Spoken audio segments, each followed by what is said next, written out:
Here we go on the House of Kayfabe. Welcome back to the YouTube channel. Oh my goodness. We are in the House of Kayfabe with the only Derek Jones that matters, the other Steve Barker, the junk drummer. He's on TV and YouTube. And we've got the trial chief. Acknowledge him. Stephen P. New here in the House of Kayfabe. Ladies and gentlemen, it was WrestleMania weekend. You guys, I can't wait for this to talk about.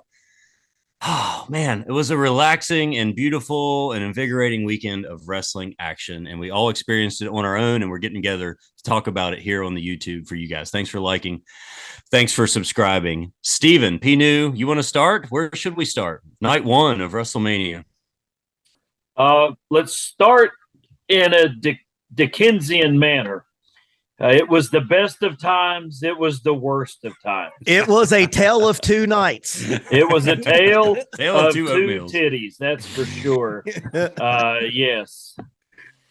Because the first night was heaven. Look at Derek Jones. Look how happy he is thinking about day one. It was I'm thinking about Charles Dickens. Yeah. Who did he ever beat? Now watch now. But we were all kind of let down with the lead-in shows too, right? Like we talked about it in our preview episode. We were like, man, the go-home shows, which they're go-home shows before Mania. You're not going to have like 30-minute bangers on the card, but we were all kind of underwhelmed with the Raws and the SmackDowns. They were just kind of placeholders, but they were leading towards the biggest show of the year. And man, I thought night one just delivered from bell to curtain. Like the lead-in shows, they had no drama, no pull-aparts, nobody getting ejected from the arenas, nothing. Like there was no reason for us to think, man, tonight's the night he gonna whoop that ass. Mm-hmm. We didn't. We could have cared less. This isn't waiting to WrestleMania. That's the kind of drama that you want. Is these guys hate each other so bad, or these tag teams hate each other so bad? Can't you just hear JR's voice in your mind's ear going, they ain't going to wait till WrestleMania, folks. They're going to get at each other tonight. And, and in the preview show, I hearkened back to those attitude era, like Derek said, pull aparts, 10 guys in the ring who might not be wrestling each other at Mania, but they all somehow magically managed to end up in the ring at the end of Raw. None of that going in. Well, I go ahead, Steve. Well, I was going to say, I thought that day one made up for what we all agree was a pretty lackluster buildup. There was only really one pull apart, and I think it happened 2.5 weeks ago. It was Rhea and Charlotte. It was when she had the yellow thing on because she looked like, who's dressing Charlotte Flair? Stop it. But that was really the only one that was like what Derek said, a very traditional, like, we can't wait till WrestleMania. We got to kick each other's ass right now. But one that was a very, I thought, lukewarm, kind of half-ass thrown together match was the first one of the weekend. But it ended up being great. We got Austin Theory doing the dastardly deed with John Cena. Derek Jones, as someone who actually says Super Cena, which kind of lets us know where you think. What did you think about, was this the right way for John Cena to pass the torch to Austin Theory? Yeah, in a way, because it keeps the story alive. If you want to further it later on down the road, it doesn't make Cena look like a complete washout, because obviously he won the match at some point or another, regardless if the ref saw, 80,000 people saw it. And then it gives Austin Theory a story to tell of how he beat John Cena in a way that the fans know he didn't beat John Cena. So it's great for the product. I don't know. To me, the match is a wash because I'm not a big fan of either of the guys, but I feel like that story and that storytelling in the ring would have worked for anybody in that situation. So it was very well done. Adam, are you? And I think I actually know the answer to this question.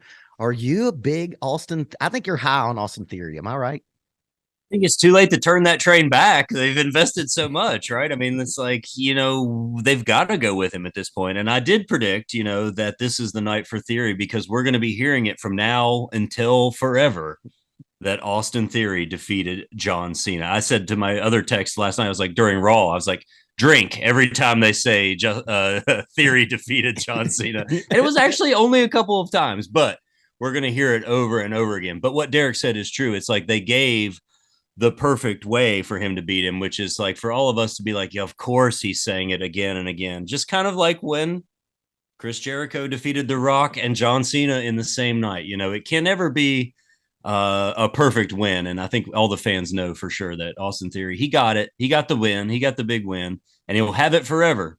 But we all know in our heart of hearts that, you know, he's not actually better than John Cena. It was a resume builder, and I predicted in the previous show that it would be Austin Theory. You know, he was handpicked by McMahon, and you could clearly tell this was the first match.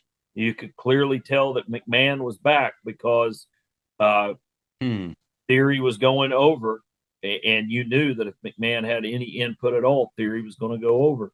I'm going to play devil's advocate for the counselor. I can see why you say that, but I think the fact that he beat him dirty, that it wasn't Vince McMahon, because I think Vince McMahon would have been far less subtle and just been like, go in there and beat him clean, beat Super Cena clean in the middle of the ring. And it was a really great way to keep Cena strong, and Cena being that person that he is. That's why I think that maybe that wasn't so Vince McMahon. Guys, I think. Go ahead. Do Steve. you have? I'm going to pull up, Adam. While you're doing that, I've seen the producers. For each match? Yeah. Interesting. Yeah, because I kind of thought, you know, I was going to say, I think Triple H knows that this was the right thing to do. You just had to do it right. I don't think Triple H is against Austin Theory. And I'm not convinced what strings Vince was pulling. I mean, I know that might sound naive, and the narrative is certainly that, oh, it's Vince, he's back. I just don't know how strictly he's involved, because I think it was too late for him to just swoop in. I don't think it was his idea to start WrestleMania with John Cena. I don't think it was his idea to go with Omos and Brock. I think that was all thrown on them. I think they did what they had to do to make it work with the talent that they had on hand. And that I think was Adam Pearce. Adam Pearce produced John Cena. Okay. I can see that. And listen, Cena knows the right thing to do. The match wasn't longer than it needed to be. Nope. No. You know, and quite honestly, you know, Theory did not look super strong. You know, it ain't like he got a bunch of stuff in on Cena. He got his. He looked like a good shit heel. And he did heel shit, and it was great. That was, like I said, I think that if it would have been Vince, but of course, you know, John Cena is Vince's creation, so I could maybe see him wanting to protect him. But I just think that if Vince was in there with his ham-fisted, non-nuanced storytelling, I think he'd be like, go out there, semi-squash John Cena, hit him with your finish clean, and win that way. I think Theory is like a finely crafted broth that Vince was working on, and Triple H knows this is going to be some tasty stuff here, and he's not going to throw it out. He's not going to throw it out. He's going to say, let me throw in my own ingredients. I'll make sure that this is the best broth that we've ever had. Dude, I'll go. All right, guys, let's jam through the rest of this night here, because there's a lot of matches and we got 2 nights to cover. So yes, sir. So this one I want to hit on real quick. We don't have to do too much, but I think that we should definitely talk about how much it exceeded our expectations. We have the Men's WrestleMania Showcase Fatal 4-Way Tag Team Match. I can't talk good. Street Profits versus defeated Braun Strowman, Ricochet, Alpha Academy, and the Viking Raiders.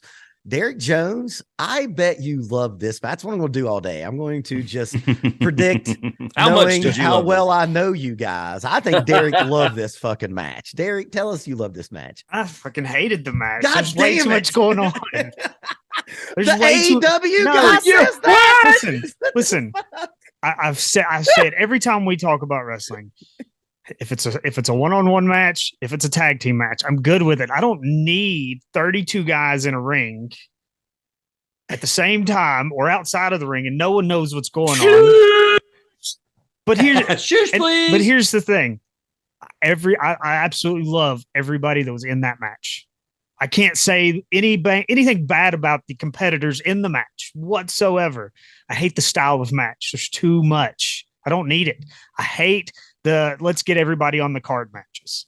Mm-hmm. Oh, well, see, now that's why we didn't like it in our preview. Everybody, Right. please, we have a bunch of videos. Go in the back and check them out. But this, I think, I'm going to find someone who liked this, because I was ready to be like, okay, I'm going to have some of my wife's lasagna now, not really pay attention. And this match was the thing that I don't like how AEW does it. Maybe it's because there has to be 17 kickouts and it goes for 35 minutes. This match was like the things about AEW that I like, in just a nice little small fudge round package. Finely crafted. Absolutely. Yeah. Yep. And when it's WrestleMania, they get to do that. They do that. They say, this is the biggest stage. Let's make sure that it counts. Well, you know what? It's 8 pros doing it instead of 8 guys that ought to be in the backyard somewhere. That's what you saw in the WrestleMania showcase, was 8 pros doing it, and not 8 guys that should be in a barn somewhere doing it. So, man, I can't argue with anything about that. Exactly Recognize the trial right. chief, ladies and That's gentlemen. Acknowledge me. And that's why the WrestleMania showcase, produced by Petey Williams, I might add, was fantastic. You got a little bit of everything that makes this. And why should we, when we watch these guys in AEW stand around and there's 8 or 10 or however many of them in a ring, and a ref ain't counting squat, they're not counting anything.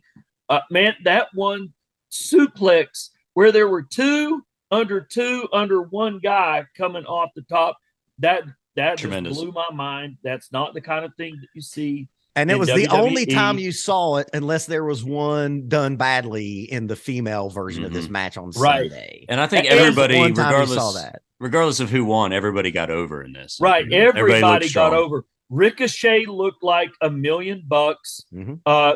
Braun Strowman, you got to see the typical Braun Strowman stuff, but I don't think he got hurt in any way. The Viking Raiders, I thought, I think Derek is a big Viking Raider guy like I am. War Machine. Yes, War Machine. And they looked fantastic. Mm-hmm. And I love Sarah Logan of Valhalla involved with them. And she was Titus O'Neil called her by the wrong name. Let's talk about that for a second. I know we were going to not sit here for a while on this fucking match. But Titus O'Neil has put a spell on him. Folks. No, he called her Sarah Logan. They called her Sarah. And then Michael Cole was like, yes, Valhalla is fucking fantastic. Like, man, I like Titus O'Neil, the man. God, Derek Jones, we got to get a mic out of that man's hand. How is he so bad at this? Because he's never done it. No one ever lets him talk because he can't talk.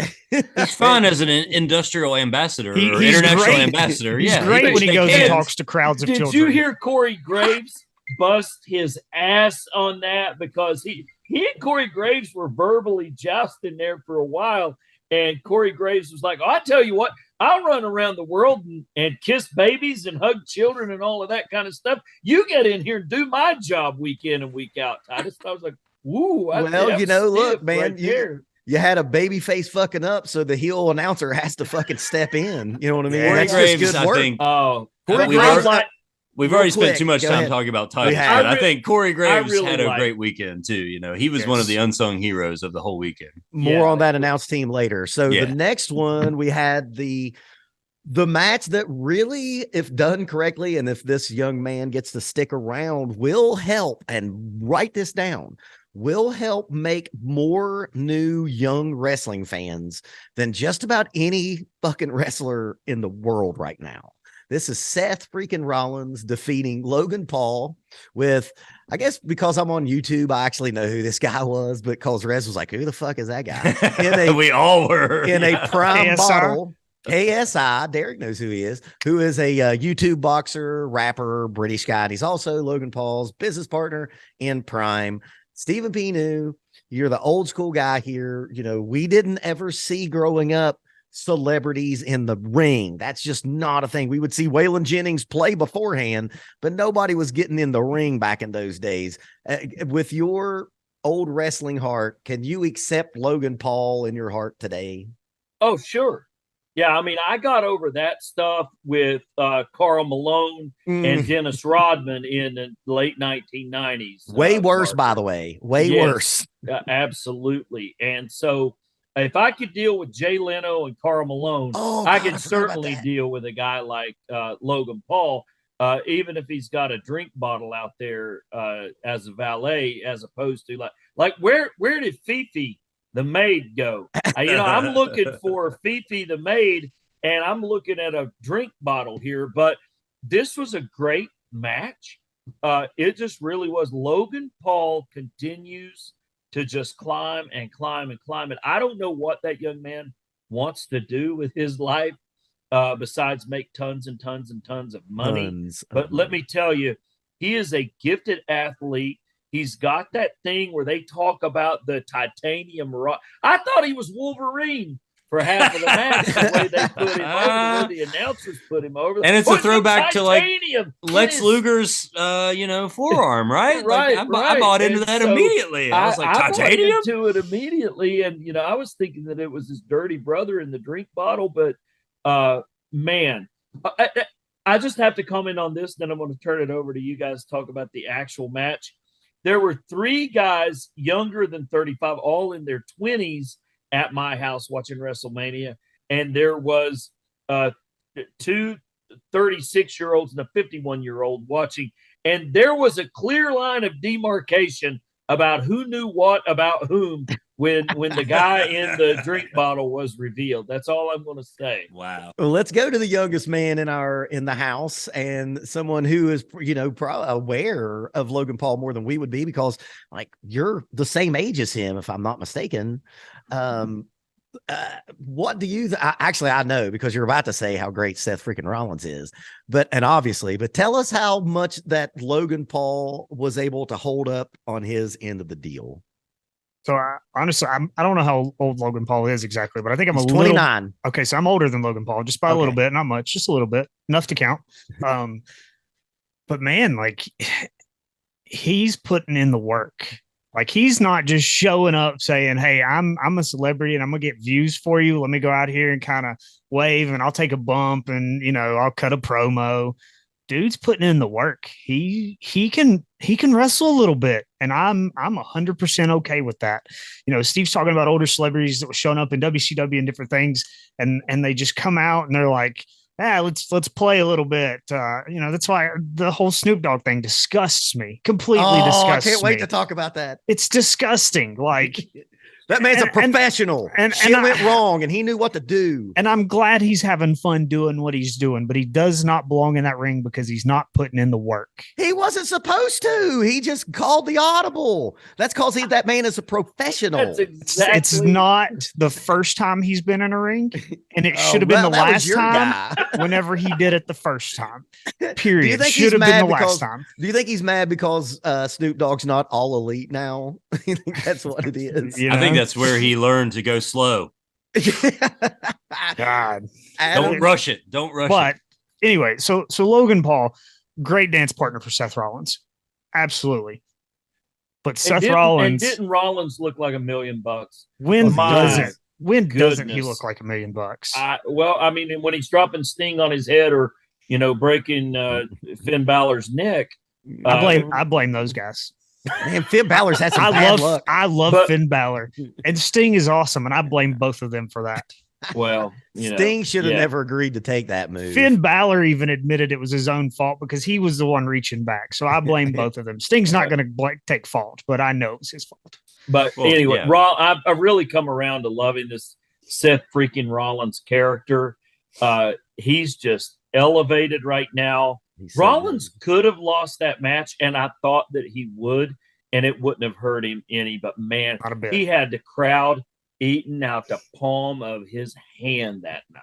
This was a prediction I made, is that Logan Paul I thought was for sure going to win this because Seth Rollins can lose. Yeah. Mm-hmm. And he'll come back out on the next night and get all his heat back, and he's right back where he started. We talked about it a little bit. When was the last time Rollins won a pay-per-view match? He doesn't. Right, he doesn't do it anymore because he doesn't have to.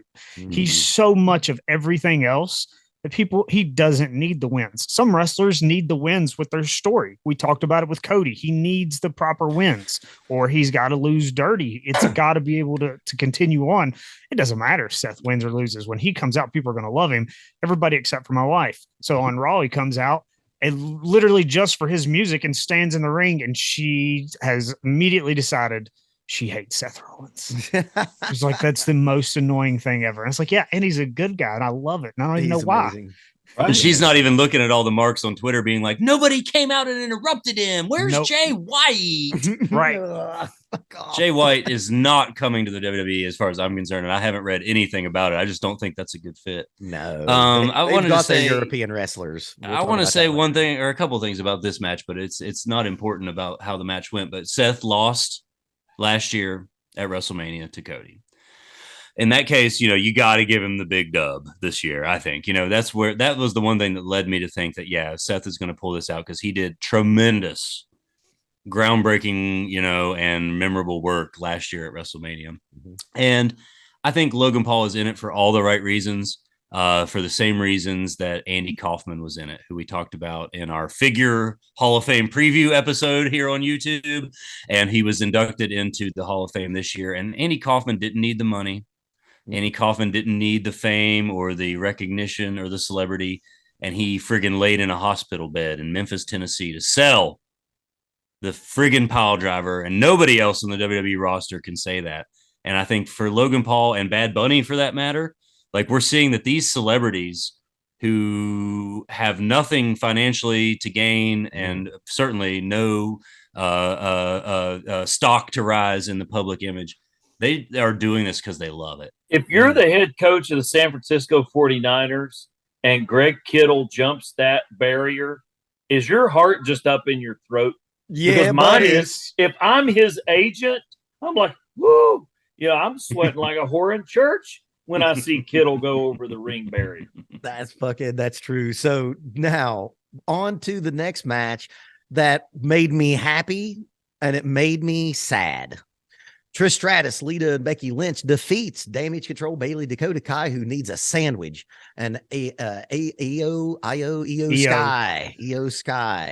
Trish, I love you. I love redheads. There's one in the house. I mean, I even love Derek Jones. That's how much I love ginger people. But man, and I was a big Lita mark back in the day. That Welltail did a thing for a young 20s Steve. Man, watching her move bummed me out, Adam. You could always see those extreme wrestlers, and she's not much older than me. I know she's probably under 50, and man, she did bum you out, Adam. She's 47. She's 1 year older. She and Trish both are 47. Oh, Adam, you can tell when the extreme wrestler ages. Yeah, that's right. And I was all for this match, for storytelling and for the history of it all. And I knew it was important to Bayley, who, as I brought up on our WrestleMania preview, one of my new favorites. These are all the Bayley cards I've picked up because she is a national treasure. She needs to be protected at all times. She should be protected. But I also think this was her idea. This whole thing was probably under her control. And if you noticed, at the end of the night, she was the one who took the pin, and Bayley did it all for the chance to be in the ring with two Hall of Famers. And the youngins of the group had to make everybody look good. They did the task at hand with what they were given. You know what I mean? Io Sky and Dakota Kai, some of the best workers that there are. And they all made Trish and Lita look as good as they possibly could. And I'm like you, I was rooting for Trish and for Lita. And Trish was great. Yes. Yeah. Trish did a lot. Sure. Her timing seemed a lot more natural. I just feel like, she could move. Yes, you know what I mean? definitely. And you could tell that, and my point, and that's the reason why I swung it to you. You could tell which worker wasn't doing moonsaults every night and was doing like a nice little, what is her little bulldog off the Stratisfaction? Nice, doing a little safe Stratisfaction every night. Lita start in the backyard? Yeah, hasn't she probably been taking unsafe bumps? And she before also, she was on television. Where did she work? Mexico. There you go. There, good man. And the kids in my house didn't know that Lita had a bad neck injury. Because that's what happens. Derek, tell them so what they she just probably thought it was did bad. in Mexico. She was in Mexico. So they don't give a shit down there. No, she got the tar beat out of her every night in Mexico because you work intergender matches for the most part because there's not enough females to do it all the time. Right, at the time. It's just grown exponentially. But when she was coming up, and then she comes into the WWE with S.A. Rios, and she's still doing that high impact, high maneuver moves before she ever even crossed paths with the Hardys and Team Extreme. Like, that wasn't something that she just started doing because of them. Mm-hmm. She joined them because she was already doing it. Yep. And you can tell it in her walking around and moving. Match was produced by Tyson Kidd.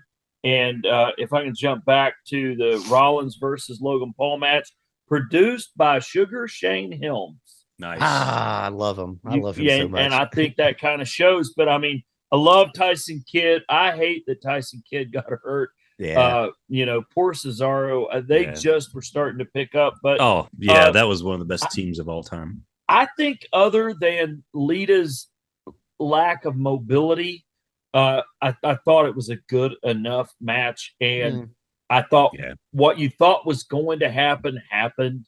And you just knew that was a dream match. Well, and this was another prediction I got wrong, because I thought because the tag team champs titles weren't on the line, that for sure meant that Bayley and Damage Control could win and get a pin without any titles changing hands. And I was wrong about that, but they still did a good job. And it sounded like we're being hypercritical, but for what it was, this match, it served its role in the card and featured all legends plus, the future of the business in a lot of ways. All right. What's next, Steve?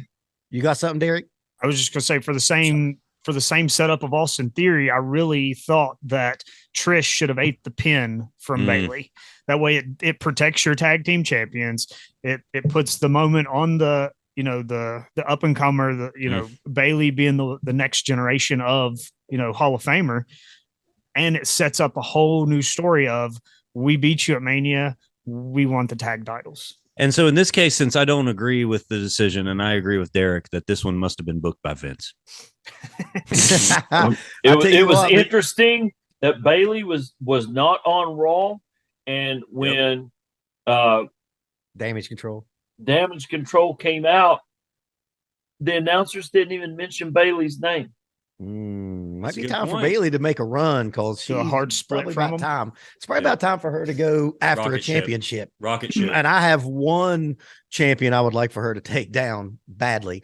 So the next thing we have here, also real quick, if you ever wanted to know why we call Derek Jones the human wrestling encyclopedia, is because I was watching it at that time in probably different states of mind, and I did not fucking remember that Lita started with S.A. Rios. Jesus Christ. Derek Jones S.A. Rios on your bingo card, ladies and gentlemen. It was in grade school when that was happening. Hey, So why If there's ever a pro wrestling Jeopardy, I'm putting Derek Jones in it, and I'm putting $10,000 on it. Yeah, boy, me too. Man. Maybe not 10,000. So Hey, that's the next something we could do at WrestleCade this year. Tracy needs to let us host a pro wrestling Jeopardy. Ooh. Derek, you got to come. Dude, and then like Derek that. can be our ringer. We'll no show it. We'll no sell it. We don't. I don't know this Derek. motherfucker. It's fucking. We'll be like Dirk Jones from in a Raleigh mask, County. Elwal Martico is going to Where's my come mask? in on WrestleCade with a mask. Nobody will ever know. Okay, so Big yellow Steve, do you think we should take a quick break here and we'll leave? no, because we mark? don't have to. We got two. We got three more matches. We do. Oh, this okay, all right. Cool. So the next one we have Dominic Mysterio making a fantastic entrance. It was a fantastic entrance. Yes. And Rey Mysterio making a fantastic entrance. Entrance. Look, I'm a simple man. If I hear Eddie Guerrero's music, my allergies just fucking act up. You know what I mean? It's springtime, and I will always be there for an Eddie Guerrero callback. Derek Jones. I know that I was so down on Dominic Mysterio when we started this podcast almost 2 years ago, over 2 years ago. And I said that he, quote, looked like a Speedway attendant. How great is Triple H to get condom booze? It's fantastic. It's, I mean, the entrance was great.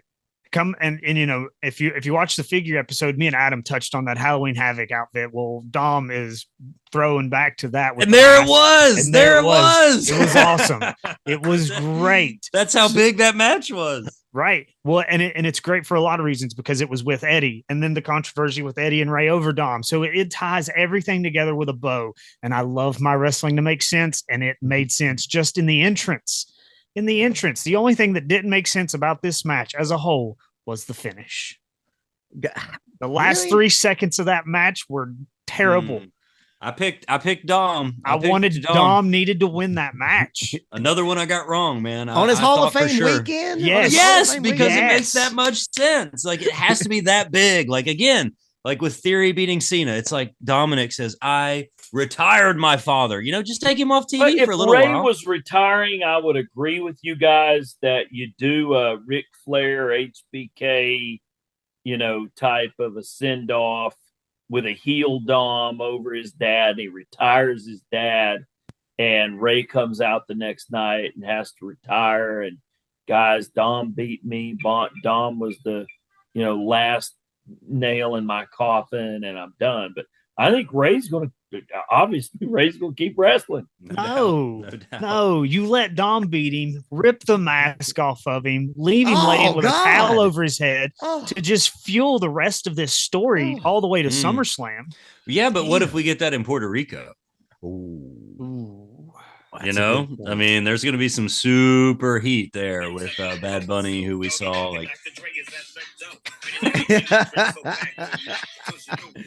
Snoop Dogg, I can't wait to talk about him on day 2. So, oh my God. Ray, it was his Hall of Fame weekend. He was wrestling his son 17 years later. The last time that LA hosted WrestleMania, he wrestled Eddie Guerrero. I love the fact that he cut Dominic. Was that from the Three WrestleMania Amigos. in Hollywood? Oh, Yes. wow. I didn't even realize that. Wow. That's cool. So it all comes circle. Awesome. Derek Jones said it best there. It's like, all of this, everything about this makes sense. Even him. So it must have been Vince McMahon. Even if it's had to be. Even him getting out of a correctional facility automobile made fucking sense during this match, dude. And you got Ray in the lowrider, and then he went up to the entrance and did the pop out entrance as well. So double entrance. Tell me that's not going to be the most the best toy Dom will ever be produced in will be his WrestleMania entrance. Interchangeable heads with the mask and not the mask. Yeah, absolutely, man. Can it come with the car? Can it come with the car that fits? Or with the hell? Yeah, Mattel Creations with the van. I would back it with the yep, exactly. The Ray and Dom entrance Mattel pack. Do it. Book it. Mattel. So the next match, this is my. Now that we go through this, I'm gonna figure out if this is my favorite match. I think it is the best female match that we've ever seen, and I am prone to hyperbole, but I think this time I'm right. We have Rhea Ripley defeating a babyface Charlotte Flair. Stephen P. New was a star made on Saturday. Rhea was already a star. Was a superstar born. I think a superstar was born. It would not shock me if Rhea holds this belt for a year. They need to. It has to happen. It would not shock me if Rhea holds this belt for a year. She and Charlotte don't fight for a year. And as we said on the preview show, or I said in my house here, WrestleMania Night 1, maybe Charlotte comes back and beats Rhea for that belt a year from now for number 16. That's how I'd book it if it were me. Derek Jones as the resident detractor of Ashley Flair. And I think you're a Rhea Ripley fan. Yeah. Where are you at on this match? The match was perfect. It was perfect. There was nothing they could have done any differently, should have done any differently. And I'm not a Charlotte Flair fan by any stretch of the imagination. I'm not a Charlotte Flair fan. Did this make you more of one? No, not even a little bit. But oh, come on. You're so hard-headed. Not even a little bit. But no one else could have done that same match with Rhea Ripley. And that's all the props I'll give her. Well, that's the problem, Adam. And I know I'm going to go to you because you are the resident female wrestler enthusiast and expert. Is there a problem with the levels of female competitors in WWE? You have like these 4 or 5 that are so head and shoulders above the rest of the roster. Is what Derek's talking about going to be a problem for Rhea Ripley going forward? You know the female roster better than me. I think I would say, yeah, there's a five? discrepancy. I feel like you could see, yeah, you can tell that there's a discrepancy between in the women's division for sure. However, what were you gonna say? Isn't that how Rhea gets a good 1-year title? That's what I was just gonna. Yeah, exactly. I was gonna say that's why she needs to hold on to it. Plus, she beat Charlotte, which is not that rare. A lot of people have beat Charlotte, no doubt. She's lost it 14 times. That's right.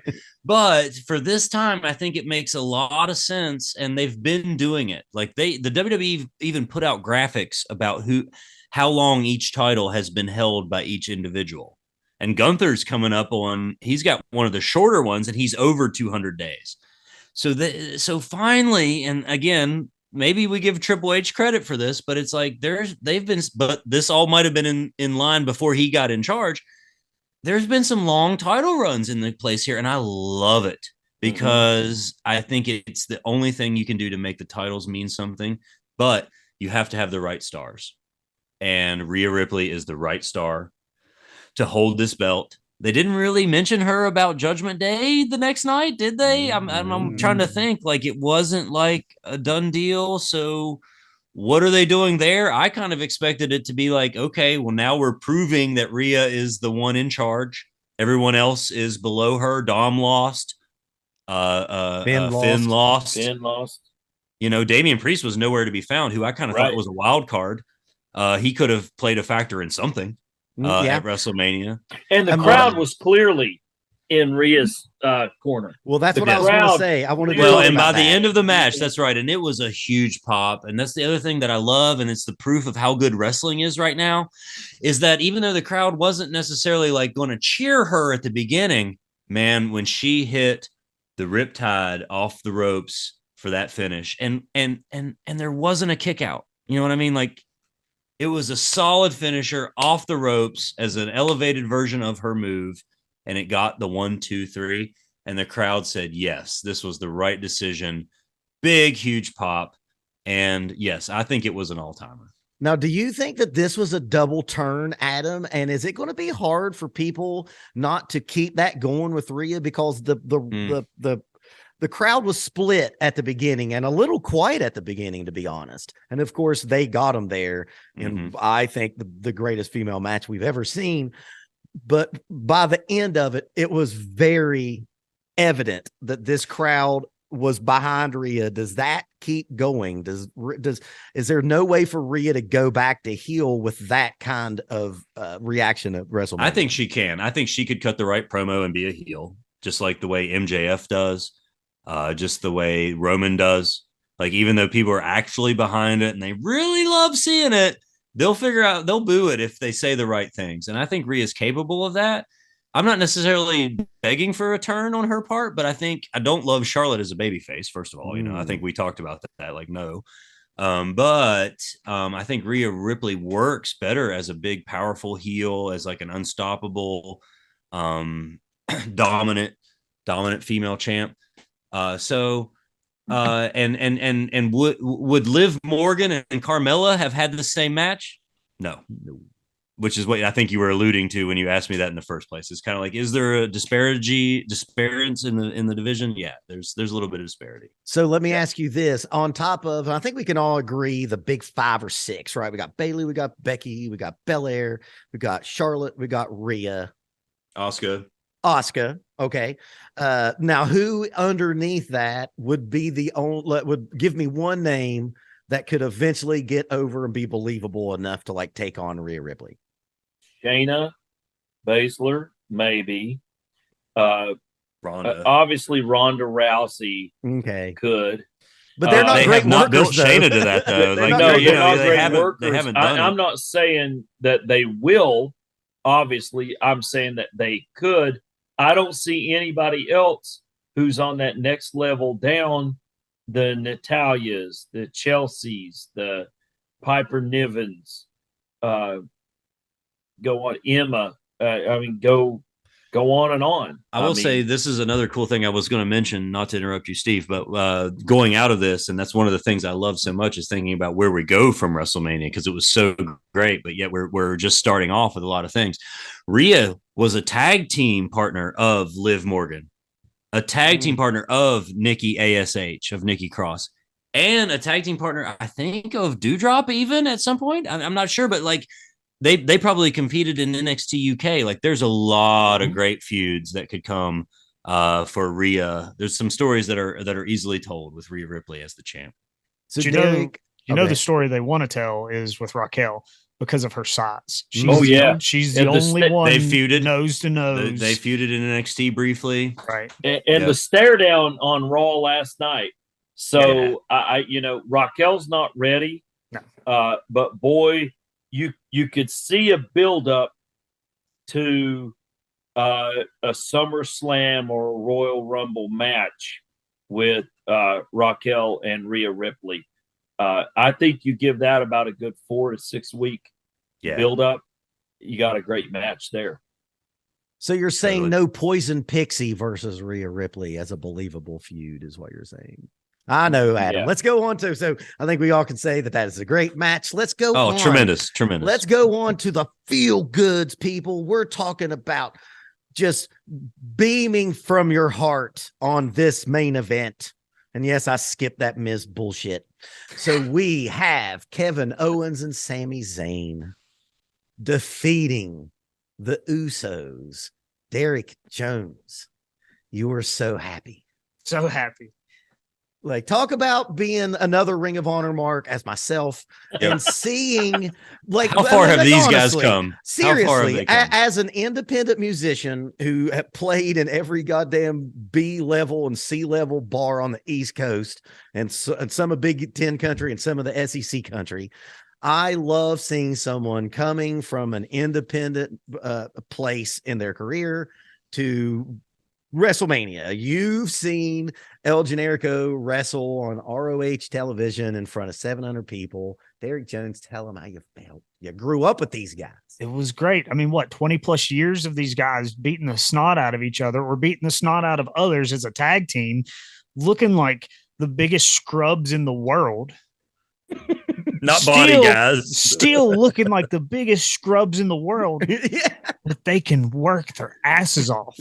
Damn right. Oh, my goodness. It's validation that not everybody has to be a Brian Cage, a body with no work ethic, no personality, and nothing behind him.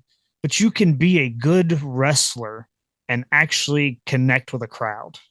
I can't believe you didn't use Matt Cross just now. I was like, this is where he fucks Matt Cross. He's going to say that as your example. Stephen Barker, are you saying that Sami Zayn and Kevin Owens are the Tyler Childers of the WWE? Yes. And for those of y'all who don't know, Tyler Childers started out sleeping on my cousin's couch and playing Calamity Jays in Huntington, West Virginia. And now he's one of the biggest country music stars in the world. He prints money. And 5 years ago, I kid you not, he was sleeping on my cousin's couch in Huntington because he didn't have anywhere else to stay, but he needed open mic night. So, well, because I was playing gigs with him and I knew one of his lady friends. I have far more better stories I will not tell on YouTube about Tyler Childers. But you're absolutely right. That's where I'm going at. Like, even more to your point, Derek Jones, it's also a fact, or at least backs up the assertion that you don't have to be a performance center guy. Now, they went through it, but it was just a matter of course. You know, those guys were already great going in, and it shows. And again, being the indie musician for life that I am, it shows that you don't have to have a big corporation behind you to become the two most popular wrestlers in wrestling. Well, if I'm not mistaken, when they signed Sami Zayn, El Generico, he was supposed to just be a coach at the Performance Center. They didn't have any aspirations of putting him anywhere other than mid-card NXT to work with his up-and-coming people. Wow. I had no idea. He was I've signed never as a heard that. coach. Wow. Adam, If is that- the Us- is If the true, big deal. Adam, is the Usos one of the all-time great tag teams? Yes, I think absolutely. And we've You go only Heart begun. Foundation, you go LOD with them. I shocked you guys on our greatest tag teams of all time episode when I named Brett and Jim the Anvil as the I knew greatest tag that. team I of all called time. that. You didn't shock me. But yes, the Usos have proven it. They've had the long run. But I will say again, like this was one of my predictions where I thought, you know what, there's a chance that the Usos retain. I was not certain on this with all the storytelling and all of the build up to Sami. This is where I thought, you know what, the Usos might retain. And again, it goes to how sure I was that the main event of night 2 was going to go a different way, was that I thought this was going to expose the cracks even further. I thought the Usos were going to be able to say, we retained, and the tribal chief was not walking out as the champion. So that's where I was putting my money, and I was wrong. But this is where our feel-good moment came from, man. And another great match. I mean, just perfect, really. I mean, I have nothing other to say about it than it was exciting. The Usos have had an amazing run. They got to break the records basically that I think we're still building on for Roman.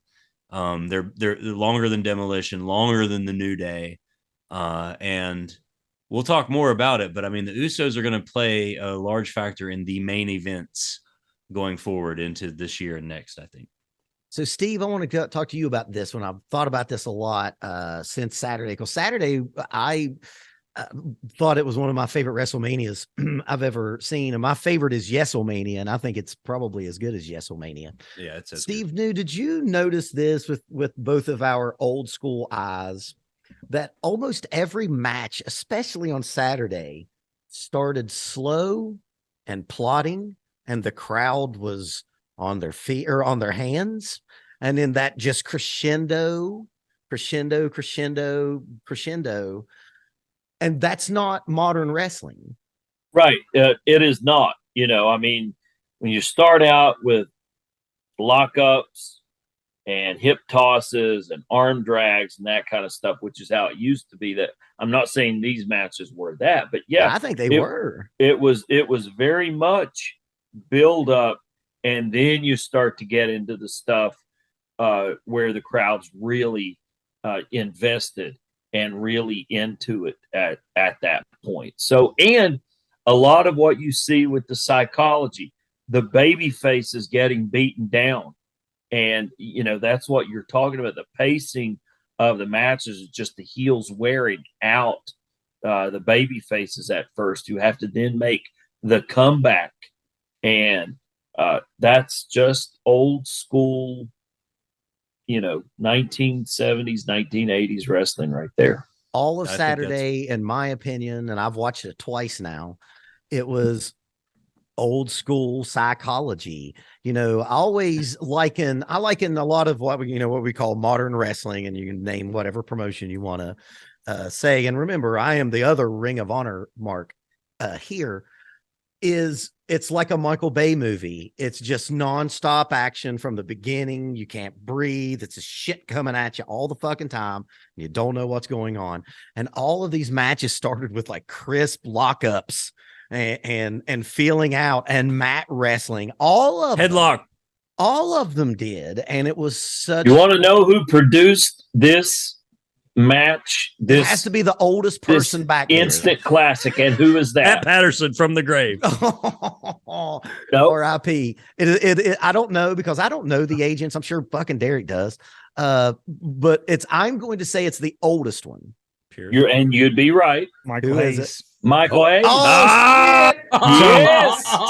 So here's what makes that even better. Michael Hayes produced an instant classic WrestleMania main event that hosted 26 super kicks. Damn it. That's holy true. moly. It was a super kick party. This is a revelation, man. I did not expect to learn this. Times are changing, boys. Times are changing. Damn it. God. I give that all to Derek Jones. Now, here's the difference though, Derek. It didn't start with 26 super kicks. It started out with a freaking lock up. That's right. Arm drag, they built takedown. up to the 26 super kicks later. They didn't come out the match. Ding ding, and then boom, somebody gets a super kick. Is 26 a shoot? Worlds collide. Yeah. 26. How many was Kevin? Three. Kevin Owens threw 3. Yeah. Usos. Now, are you counting the haluva kick or the Ole kick? Nope. Not counting that. Nope, just super kicks. Okay. And most of them come from the Usos. Were they all Leg accompanied slaps. by perfect Yes. hand slaps? Every one of them. That's so many hand slaps. That is so many. Dude, this crowd, this is what WWE used to do. They used to just shit on the baby face, and the baby face comes back. And we'll talk about this later, like John Wayne at the end of the movie. And they left the people happy. Brian Alvarez, he was there. He said that the people stayed for almost an hour after that match. Wow. And like it was just a party. Like we were like all of the AEW WWE style, universe. like all in style, right? Like Yeah, that well, was the big deal. WWE universe. We are in this together. We have been down, this long-term story, and it was just everything that you want in wrestling. And we say this all the time. We're going to end up putting on a t-shirt. When wrestling is good, it's the best. So and everything about Saturday was exactly what we wanted. Now we'll talk about that on the next video about what happens after that. So Derek, how did Vince McMahon not fuck up Saturday? He was the best part of everything. He must have been in catering. He was probably looking. He was at styling his mustache somewhere. There was a paralegal. I was going to say no. He was looking at the new Endeavor talent that was. Yes, exactly right. So, anybody else got anything to say about this wonderful match?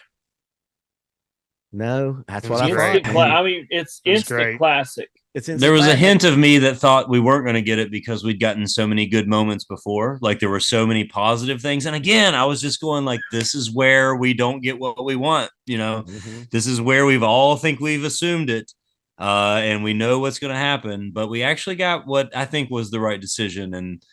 And probably most people would agree, which is not the way most people feel about night 2, I think. So, well, and see, honestly, it could have been a situation where the consensus was the Usos are walking out because of the following day storyline, and they worked us. And when professional wrestling can work, cynical wrestling fans, they're onto something. Yeah. My God, they're onto something. Wrap us up, Adam. All right. Well, we're going to take a break here and come back to talk about night 2. The one that had some bumps in the road here on the YouTube channel. For the other Steve, for the only Derek Jones that matter, and the trial chief. Acknowledge him, Stephen P. New. This is Adam Harris for the House of Kayfabe, signing off. Bye, Felicia.